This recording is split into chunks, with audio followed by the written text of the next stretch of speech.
สบสบายดีทุกคนมื้อนี้มากินส้มน้ำกันเด้อกินส้มมะขามทำมะขามกันนี่เด้บ่หลายดอกคิดอยู่จ้อยๆเนาะอยากกินมะขามแต่มื้อนี้เฮาสิมากินมะขามน้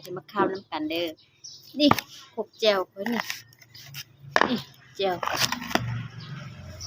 ก็จะตำบักพริกใส่กับเกลือกับแป้งนัวเนาะตำเข้ากัน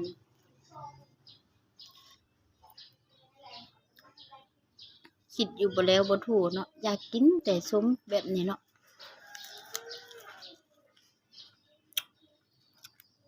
ชมกระโปรงลายแก้มกำลังกินแซ่บๆ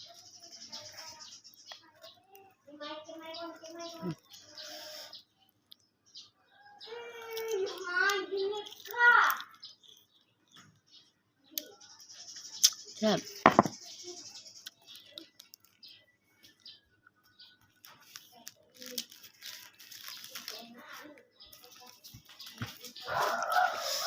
แต่มีสบู่บอดี้โซปเด้อทุกคนบ่ได้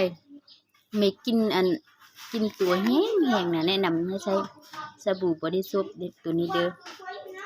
ใส่แล้วเนาะมันสิเฮ็ดให้ผิวนุ่มซุ่มซื่นผิวหอมกระซุบกระสวยเนาะ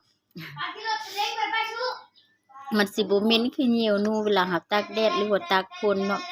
กลิ่นเหงื่อกลิ่นกายของเรามันสิออกเนาะถ้าใส่ตัวนี้เนาะกลิ่นเหงื่อก็หายกลิ่นกายก็หอมใส่แล้วก็หอมหน้าตาของมันสิเป็นสีส้มๆรสชาติแบบนี้เนาะกล่องของมันสิเป็นน่ารักแบบนี้เห็นบ่บอนไซของมันบ่คือสบู่ของไผเนาะกลิ่นมันก็หอมอ่อนหอมนุ่มเห็นบ่หน้าตาของมันน่ารักถ้าใส่แล้วเนาะผิวของเฮาสิกระจ่างใส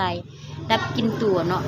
รับกลิ่นกายเนาะกลิ่นตัวก็เลยหายกลิ่นกายก็เลยหอมใส่สบู่ตัวนี้เด้อสบู่บอดี้โซปจ้าเห็นบ่แต่ว่าเว้ายังหลายเนาะทุกคน